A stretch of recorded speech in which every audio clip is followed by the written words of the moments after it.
shall we begin? Let the games begin. All right. A new age has begun. An age of freedom. Are you not entertained?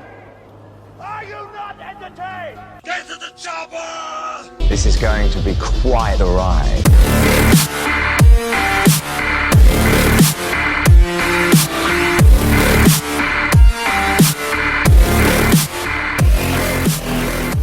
And hello, everybody, and welcome back to the Movie Pit Podcast. I am your host, Christian Renteria, and this is the Movie Pit Podcast, where we talk about all the big breaking movie news items of the week, the big trailer of the week, and we will talk about the movies that are out in theaters and streaming this weekend for all your viewing pleasures. Hello, everybody. I feel like it's been a minute since I've done a weekly roundup of news podcast. I don't know anymore. I've been doing the spooky season episodes, and I think every now and then I do the weekly roundup of news podcast, it feels like, but I wanted to do one this week because we got some big ones. We got some big movie news items that came out this week, so we're gonna get right into it, waste no time, and we have quite a handful of movies coming out in theaters and streaming this weekend as well. Of course, we're getting closer to Halloween, so there's a lot more horror stuff coming out, which is great, and we'll get to all of that in a second. We're gonna talk about the trailers, or as obviously with everything going on right now with work and everything, I have changed trailer talk to basically the trailer spotlight, where I will spotlight one trailer that came out this week.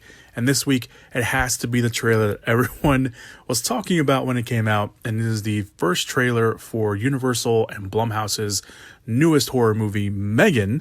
And that isn't the M3GAN, the traditional way it's spelled, M-E-G-A-N. I know there's people that spell it other ways. But the E is actually a 3, so it's, however you want to pronounce that. And in the movie, it does stand for something. It stands for Model 3 Generative Android.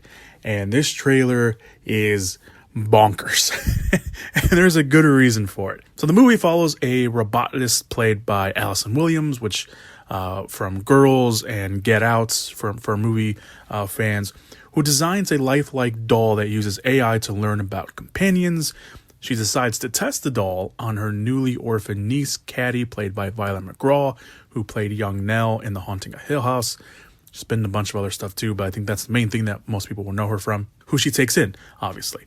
And of course, from there, the doll goes evil, and M3GAN in the movie is able to listen and learn and bond with the girl, and Gemma, her Allison Williams' character, tells M3GAN to protect Caddy from harm, physical and emotional. And that's kind of where we see M3GAN taking everything very literally, because it starts off all friendly, they're dancing and everything, which does come back. And then Williams' character tries to turn her off at one point. Gemma tries to turn her off at one point, and M3GAN isn't having it. She doesn't turn off at all. And that's where the trailer kind of goes downhill. And then a highlight of how M3GAN takes it over the top is that there's a bully that's messing around with Caddy, and M3GAN literally just lunges at him and is kind of running at him all weird and stuff. And then the bully gets killed because he goes off into the street and gets run over by a car. We don't see it on trailer, obviously, but yeah, that bully gets killed by M3GAN, of course. And we just see different random shots of M3GAN starting to kill people. She chokes some guy that is probably reprogramming her at some point. The craziest, wildest thing, and the reason why everyone's talking about this trailer, good or bad, whatever it is, it's M3GAN in this hallway, and we don't know what kind of hallway it is. It's probably the hallway where in the building that she was created, but she's going down this hallway, and she grabs the blade of one of those big paper cutters that you usually see at schools or places and stuff, and offices. And she takes the big blade out, the machete type blade, and she's going around just swinging it around. But the main thing is that she is at one point in a hallway, and she starts dancing. And it's a TikTok dance or something. I don't know. But she starts dancing and doing these flips. And it is so out of not out of touch, but just so out of nowhere, out of left field, where you're why is she dancing all of a sudden? Her dancing is more creepier than anything she could do in the trailer. But knowing that those two places are connected, that all the hallways look the same. That she's dancing before she starts her killing spree, which is more overtly scary. The movie is produced, we should say, besides Blumhouse and Universal, is produced by James Wan, of course, the creator of Insidious and the Conjuring movies, who actually came up with the story, and is written by Akilah Cooper, who wrote James Wan's *Malignant*, and immediately everyone started connecting the two movies, not in the fact that they take place in the same universe, but in the fact that they might go absolutely bonkers by the end of the movie. And Akilah Cooper is also writing the Nun 2, which is currently filming. So I don't know if those two would be connected in some way, or not connected, but connected in the craziness, we should say. So Akilah Cooper is obviously becoming a big name for Wan and a big name for horror in general, I believe. So M3GAN will open in theaters next year on January 13th. So I definitely want to put this on my list of highly anticipated movies, just because it's Wan, it's Blumhouse, it's Akilah Cooper. The trailer is just absolutely bonkers, and I can only imagine what the rest of the movie will be like. So I'm looking forward to that. So there you go. That's M3GAN. Of course, there are other trailers that came out this week. Those will all be linked down below in the description / show notes area. You can go check those all out. Those are all down there. Honorable mention is the new trailer for Enola Holmes. It's coming out on Netflix. That comes out later this year. Looks very good as well. So I just wanted to do a quick honorable mention for that. All right, let us get to the movie news items of the week. All right, so the first movie news we're going to talk about, because it is spooky season, it is October, we should talk about some horror movie news items. And the first one is that Shudder will be releasing a new VHS movie anthology later this month titled VHS 99, which we'll talk about, obviously, when we get to it. But at New York Comic Con, which happened over the weekend, Shudder decided to let the cat out of the bag and announce another installment in the VHS series, and VHS 85. Now, this VHS horror film found footage anthology that's been around for quite some time now. I think this would be the 6th or 7th installment of the series, something along those lines. Not only that, they also announced the directors, which is the real reason why I wanted to talk about this list, because they have David Buckner, who has directed segments for the past movies, but he also directed Night House and recently the Hellraiser reboot on Hulu, which I hear is very good. I have not watched it yet. That is on my bucket list this weekend, but he's directed that. Gigi Saul Guerrero, who directed Bingo Hell, she's also becoming a very big name that you should keep an eye on, because Gigi Saul Guerrero is going to be a name you should recognize, especially if you're in the horror community. Natasha Cremani, I think that's how to pronounce her name. She directed a movie called Lucky. Mike P. Nelson, who directed Wrong Turn, he is going to be in there. But the big one, and the reason why I wanted to put this on the list of movie news, is that Scott Derrickson, the man who directed Sinister, The Exorcism of Emily Rose, Doctor Strange, and recently The Black Phone, will be entering the fray and directing a VHS segment in VHS 85. That's a pretty good list. Derrickson himself, probably just worth the price of, I will say the price of admission, but it's going to be on Shudder. So worth the price of, how much Shudder is. I don't know how much it is. I have it, but I don't know how much it is because I have it through Prime Video. But yeah, that's pretty cool. I'm hearing some decent things about VHS 99, so maybe it will finally get me back to watch those series. I watched the first two. I didn't watch the other ones that have come out, so I'm interested in seeing what they do with that. So moving on, Sydney Sweeney, who is most probably known for the hit HBO show Euphoria, is set to executive produce and star in the remake of the classic sci-fi film Barbarella for Sony Pictures. The movie is set to be in the early phases of production at Sony, but beyond Sweeney, who is likely to play Barbarella herself, no one else is attached just yet. The character is based off the French comic books and had a much talked about 1968 film, which starred Jane Fonda as the title character. Do your research before you watch the movie. An adventurer in the 41st century who is sent to find and stop an evil scientist that has created a weapon to destroy the human race. It's sexy, say the least. It's a very sexy film. I'll put that. Now, a remake of Barbarella has been kicking around Hollywood for some time. In 2007, Robert Rodriguez was attached to direct a movie. That didn't obviously happen. 2014, a TV series was being shopped around at Amazon Studios, which also obviously did not happen. The closest thing we got to a new Barbarella project was a musical that came out, that was based on the film that came out in 2004. So that is the closest thing we have gotten to new Barbarella projects.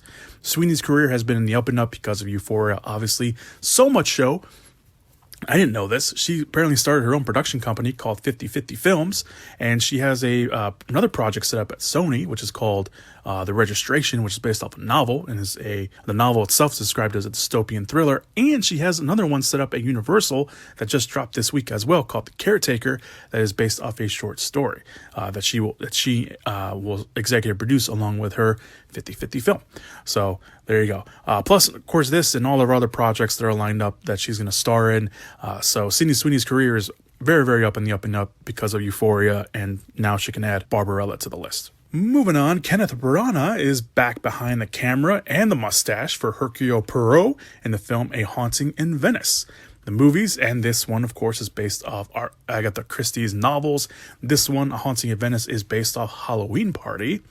Like the last two films, the cast will be an ensemble cast, and the names that have been revealed here are the big ones. There are some other ones that I'm sure have done a lot of great things, but I think most people listening to this podcast are probably going to be more familiar with the bigger names. Michelle Yeoh is probably the biggest name on that list. Tina Fey, Jamie Dornan, Kyle Allen, Jude Hill, which actually, along with Jamie Dornan, they were both in Branagh's last film, Belfast, which he directed. Jude Hill is the little boy. Jamie Dornan, of course, played the mother in that. Kelly Riley from the show Yellowstone is also going to be in there as well. Film centers around the mysterious events on All Hallows Eve in post-World War II Venice. I can't talk. Hercule Poirot, after much persuasion, and who is living the quiet life after his self-imposed retirement, accepts to attend a seance that would eventually have him resurrect his detective skills in order to get to the root of a murder that occurs in the course of the evening's events. Michael Green is coming back to write the script after writing the last two, Murder on the Orient Express and Death on the Nile, which I believe both you can watch on HBO Max or anywhere on VOD. Production is expected to start very timely on Halloween, so very, very soon, and has a planned release of September 15th of next year. So this could be a quick turnaround, but I think they filmed Death on the Nile pretty quick too, so I'm expecting that Kenneth Branagh knows what he's doing, and he obviously hires people that know what they're doing very, very well as well. That's a pretty great cast. Michelle Yeoh, Tina Fey, Jamie Dornan, all big names. Kelly Riley is also in there. Yeah, so I think that's going to be pretty cool. I don't know where Jude Hill fits in. He's a little kid. It seems like he's the only little kid surrounded by adults. So that'll be interesting to see. But yeah, I didn't mind the last one. I wasn't really a big fan of Murder on the Orient Express. Death on the Nile was fine, but I also wasn't. I don't know. I'm not the biggest fan, I guess, of the movies. They're good. I mean, they're well made. Obviously, Kenneth Branagh knows what he's doing, and the cast makes it worthwhile to watch itself. But the movies are just okay at the end of the day. I'm just not a fan of them, I guess. But I will watch them. Nonetheless, I will still watch them. All right, and the big movie news item of the week. Again, I've been very picky on what I put in the podcast because I want to get these podcasts out as fast as possible for you guys, especially with everything going around, work-wise and editing-wise. And then, obviously, I have my slate filled with the spooky season episodes, and I'm also pre-recording as much as possible. So here you go. Here's the big movie news item of the week, and a big move. Marvel has revealed they have delayed movies, a number of movies, and one movie that has not only been delayed, it has also been halted, and that is, of course, Blade. Recently, Marvel's remake of Blade lost its director in Basim Tariq, which I believe we talked about in the podcast. I think that might have been the last podcast we did. Weeks before production was supposed to start in November, reportedly due to scheduling conflicts. Now this week, it's been reported that the cast and crew were notified that production has been put on hold for a, quote, undetermined amount of time. Of course, there were some unconfirmed rumors floating around, came out not soon after Tariq left, leaving that the script wasn't long enough or that it wasn't good enough, and that there were only two very subpar action sequences. It was also in that slew of unconfirmed rumors and reports that Mahershala Ali, our new Blade, was unhappy with the progress of the movie, so we don't know. So halting production, especially moving the unconfirmed rumors and reports aside, halting production, especially since the turnaround of a new director only weeks before they were supposed to film. They were supposed to start filming in November. So again, also very soon. It doesn't seem like the best idea. You can't just, put a director in after, especially with a well-oiled machine like Marvel. And I made a tweet on the Twitter page, and it was that Marvel, delaying movies or moving things around, it's not a big deal, especially delaying stuff. It's not a big deal. and it shouldn't be a big deal. Yes, we can talk about it and we can report on it, but it's not a big deal because Marvel does it all the time. They have done it multiple times over the course of the MCU. And out of all the movies they, have delayed, all of them still kind of happen. Obviously, there was the whole Inhumans thing, but that could have been just something else entirely. So them delaying a movie, it's not that big of a deal. It's not that, especially for me. I in that tweet, I said I'd rather wait for a movie that is potentially great, awesome even, than a subpar movie. And I'm tired of the discourse online of people saying that, oh, the MCU is in shambles, or the MCU doesn't know what they're doing, or, they got too, they flew too close to the sun, so to speak.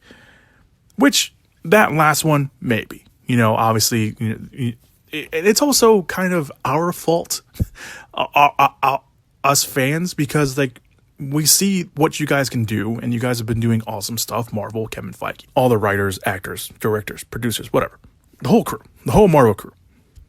Marvel family, if you will. And they do this awesome, great job with everything that they have done. All the projects, all the characters, bringing the actors in, everything. And we want more. We always want more. Us consumers always want more.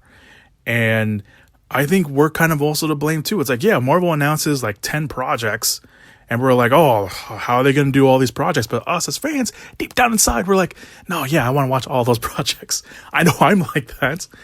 When the Comic-Con, lineup came out, I was like, I'm going to go watch all these movies and watch all these TV shows. But I have enough faith in Marvel. Again, I always say that Marvel's a very well-oiled machine. Yes, they may hit a few bumps in the road, but I'm not going to immediately say oh, that's it. It's over. They fell off. Oh, they're in shambles. They don't know what they're doing. No, I'm not going to say that. That's so dumb. That's a dumb way of looking at things. And if you think like that, I'm sorry, but you're dumb. Marvel's not in shambles. They move things around all the time. Just because you have a short-term memory does not mean that Marvel is in shambles and that Marvel has fell off and that they're going to fail. You want them to fail? Fine. You want thousands of people who put hours and hours of work into something to fail just because it proves you right? There's something wrong with you. I'm sorry. You're probably not listening to this podcast. But if it eventually gets to you, then you're the problem. But yeah, I'm not one of those, the ship is sinking just because it lost some buoyancy along the way. That was a bad analogy. Moving on. But because of that, it's November 3rd release date. I'm talking about Blade. Let's get back on track. Blade. It had originally had a November 3rd release date for next year. That obviously is no longer happening and has been pushed back to 2024. So they've pushed it back 2 years for September 6th. That's going to be the opening. It's going to be the Labor Day weekend, pretty much. Labor Day weekend for Blade. Other movies that got moved were Deadpool 3, which, recently announced its release date for September 6th. That will now move to November 8th. So it's getting delayed few months. It's same year, 2024. Fantastic Four will now open on February 14th of 2025. Kind of timely. Marvel's first family. I mean, right? Reed Richards, Stu Storm. They got a I think that was a very cheeky date to put it on, but I'm all for it. And now probably the big one, Avengers Secret Wars will now move to May 5th of 2026. So it's no longer coming out on 2025. It was a big deal because we were supposed to get 2 Avengers movies in the same year. And I think everyone kind of we were like, oh, wow, we're going to get 2 Avengers movies in the same year? That's kind of crazy. Now, that's not the case. That's not going to happen anymore. But still, I'm, again, not going to say it's in shambles, but whatever. All right. There were some other movies that got moved as well. There was an Untitled Marvel movie that was set for the February 14th, 2025 release date. That will now come out later in the year on November 7th, 2025. Again, no word on what that may be. And there was one that was completely removed from the schedule. So that could just be, obviously stuff being moved around and things like that. Marvel has also done that. They, gives unspecific movies or untitled movies certain release dates, and then they move them all off or remove them from the schedule. That's totally fine as well. So yeah, there you go. That's all your movie news items. Again, not surprised. I think the biggest thing here obviously is that Blade is being delayed. I know a lot of people were excited for it, and it was also supposed to start production very soon. But again, I would rather they delay Blade and find a good director, find a great director to take over. And even if they got to do script rewrites, totally do that. Obviously, I'm sure they're doing that, anyway, but then the news broke out. So we'll see what happens with that. But delays again for Marvel, nothing new, nothing to scream out into the world and say that Marvel has fell off or that the MCU's in shambles. That's so dumb. Okay, that's all the movie news. Obviously, if anything else big breaks out, I will put it up on the Twitter page. But let us move on to the movies, the very long list of movies that are coming out in streaming and in theaters for all your viewing pleasures this weekend. Let's all go to the lobby. Let's all go to the lobby. Let's all go to the lobby to get ourselves a treat. All right, let's start off with the movies that are streaming out on VOD. Also out already. Some of these movies came out. Some of these movies are coming out during the week.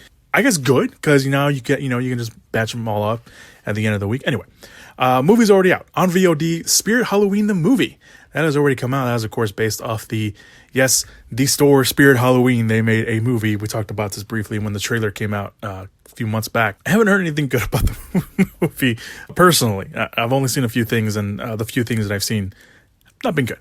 But it's out if you want to go watch it. Out on VOD. Spirit Halloween the movie. Grim Cuddy. This is up on Hulu. Hulu actually is popping this weekend because they got 3 stuff we're going to talk about right now here in a row.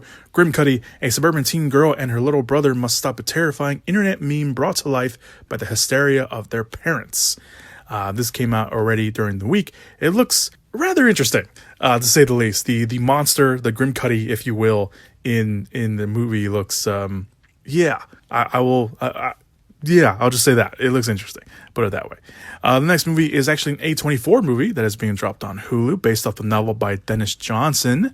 This is The Stars at Noon. In 1984 Nicaragua, a mysterious English businessman played by Joe Elwyn, sorry. I don't know why I pronounce his name that way. Elwyn from The Favourite, Mary Queen of Scots, and Harriet.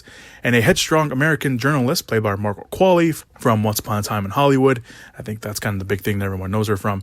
Strike up a romance as they soon become embroiled in a dangerous labyrinth of lies and conspiracies that are forced to try and escape the country. This looks like it started off kind of a little bit as a romance, and then the trailer kind of goes into like the thriller aspect of it all.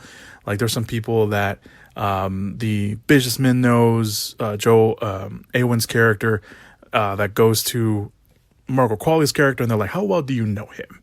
And it's just kind of like, so it kind of like starts like this romance kind of sexy thing, and then it goes into like this very mysterious kind of like thriller aspect of it all. So it's A24. It's not, good. It's not probably going to be like the typical A24, bonkers crazy thing, but it is still A24, which, I think elevates it a little bit. And it's going to be on Hulu, so you can watch it at home. I think it also has a very limited release in theaters, but the main drop is going to be on Hulu. The last Hulu release this week is Rosalind, a comedic retelling of Shakespeare's Romeo and Juliet, told from the point of view of Romeo's jilted ex, Rosalind, the woman Romeo first claimed to love before he falls for, of course, Juliet. Based on the novel When You Were Mine, obviously also, of course, based off Romeo and Juliet, it stars Caitlin Dever as Rosaline. I didn't know this movie was coming out until this week, where I started seeing a bunch of promotion online. So I think Hulu needs, if it's not like something massive and big, like for instance, Prey or even Hellraiser, coincidentally both of those being horror or horror adjacent movies, I think Hulu needs to do a better job at promoting their stuff a little bit. I don't think they're getting as bad as Netflix. Netflix, if you don't have a Netflix subscription or follow the news cycle as much, you don't know what's coming out on Netflix, because Netflix will be like, oh hey, we got a new movie coming out this weekend, and it's like Wednesday and it comes out on Friday. It's so bad, the promoting for Netflix. Like Netflix needs to work on their marketing for their movies. Hulu does a pretty good job. Prime Video do a good job. The only thing that bothers me about Hulu and Prime Video when they release new stuff is that when it's promoted, they'll be like, oh, hey, we got this new movie coming out. It's streaming soon. And it's like, no, it's streaming on Friday. Just pay someone to say it's streaming on Friday. Like, how hard is that to do? So that's the only thing that bothers me about that. So for this, I didn't know it was coming out. Maybe it just wasn't on my radar that could also be the issue there. But I didn't know anything about this until this week. So and I like Caitlin Dever. She's great. Booksmart is the thing that I think most people know her from. Or Last Man Standing is another one. That was a TV show with like Tim Allen that was on Fox, and then it went to ABC, or it was on ABC and then it went to Fox, something like that. But Last Man Standing, she was also in season 2 and then sporadically throughout the rest of the seasons of Justified, which is a really great show. If you've not watched that, highly recommend that. But yeah, so I know who she is and she's really good. And this looks okay. I saw the trailer, obviously, because I discovered and found out what it was. I saw the trailer. Looks okay. Doesn't look too bad. But the last movie on streaming this weekend is Dark Glasses. This will be on Shudder. And Diana, a young woman who lost her sight, finds a guide in a Chinese boy named Chin. Together, they will track down a dangerous killer through the darkness of Italy. This is written and directed by Dario Argento, who is making his return to the Giallo films. The man who probably made Giallo films, one of the men, I shouldn't say the man, he's one of the men, obviously Mario Brava being another one, who brought Giallo films to America, and Suspiria. In case you need a movie to the name, Dario Argento, in case you don't know who he is, he directed Suspiria, the original, obviously. Apparently, getting some good reviews from people that I've seen already, especially people in the horror community that I trust, so that I've already seen the movie. So yeah, Dark Glasses on Shudder. If you've never seen a Giallo film, you've never seen a Dario Argento film, just prepare yourself. If you just want to go in blind, just prepare yourself for that. Or watch the trailer, at least, and maybe you get an idea of what the movie will be about. All right, so those are all the movies that are on streaming. In theaters, we have 2 limited releases this week. The first one is Decision to Leave.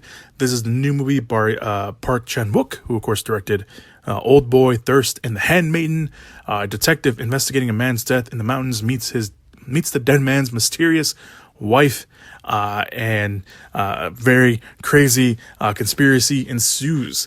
So that's kind of the general gist of what the movie is. I've not seen it, but I'm just, based on the trailer, that's where it is. Yeah, Park Chan-wook, of course, one of my favorite directors, Old Boy, Thirst, and The Handmaiden, all very different movies, and he just knows how to thrive. He just knows how to tell a story so well and keep you invested in every way, shape, and possible. So if you can see it, and if you have a thing for Korean cinema in general, go watch Decision to Leave. It seems like it's getting very good.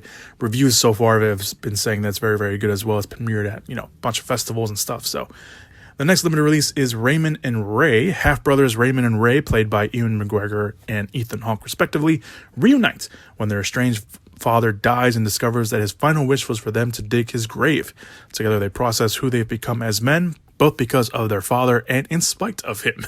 So that's the synopsis. Very interesting that they put that there, but this looks pretty good. Ewan McGregor and Ethan Hawke, very, very good. Of course, obviously, 2 people that can carry a movie on their own, but having them both together, the trailer is pretty funny in their own way and also very dramatic, and I can assume that there might be some tissues thrown out, maybe, and some laughs. So there you go, Ray and Raymond in limited release. But of course, the big movie coming out this weekend, the one that everyone is talking about, the one everyone has anticipated, also coming out on Peacock if you can't make it to the theaters and you really want to watch it this weekend, Halloween Ends. It is the final chapter of Laurie Strode, of course, Jamie Lee Curtis, and Michael Myers, aka The Shape. Who's going to live? Who's going to survive? What will be left of them? The common tropes of horror and everything like this. I've been rewatching the movies just to get ready. I saw the original one again. I saw 2018, and I've seen Halloween Kills, rather. Sorry. I am prepared for seeing this final confrontation, seeing what they do. Early reviews saying, at least that I've seen, have been pretty positive. I haven't really seen a negative review yet. Maybe it just hasn't come across my timeline, or just come across, where I'm looking. I'm not looking for reviews, obviously, because I don't want to get spoiled or anything. Although my timeline's pretty good at keeping everything. So I applaud everyone who I follow who keeps my timeline spoiler free. I appreciate you. But yeah, everything that has come across, though, that I have seen has been very positive. No spoilers, thankfully, but very positive. So I am looking forward to this. I'm very giddy for it. I don't know why, but I'm looking forward to it. Obviously, cautiously optimistic for the movie, hoping it's good, but we'll see what happens. But Halloween Ends in theaters and on Peacock, in case you can't make it to the theaters. Rain Raymond and Decision to Leave are your limited releases this week. On streaming, Dark Glasses on Shudder, Spirit Halloween, which is already out on VOD, and then Hulu has your hookup if you want to go watch these movies: Grim Cuddy, The Stars at Noon, and Rosaline. That is it. Thank you guys so much for listening to the podcast this week. I very much appreciate it. As always, no matter where you're listening to this, YouTube, Apple Podcasts, Stitcher, Spotify, Anchor, wherever it is, thank you guys so much for listening. What else can I say? Obviously stay safe. Be careful out there. It's fall. It's starting to feel more like fall, especially here in the Chicagoland area. It's starting to get a little more cooler and breezy. As I'm recording this, it's pretty chilly outside. So, yeah, I'm looking forward to everything. So be safe. Have a good weekend, everybody. Have a good week, no matter where you're listening and no matter what day you're listening to and where you're listening. I appreciate you. And, yeah, go watch some movies. Whoop whoop! Yeah! Give it up! Movies!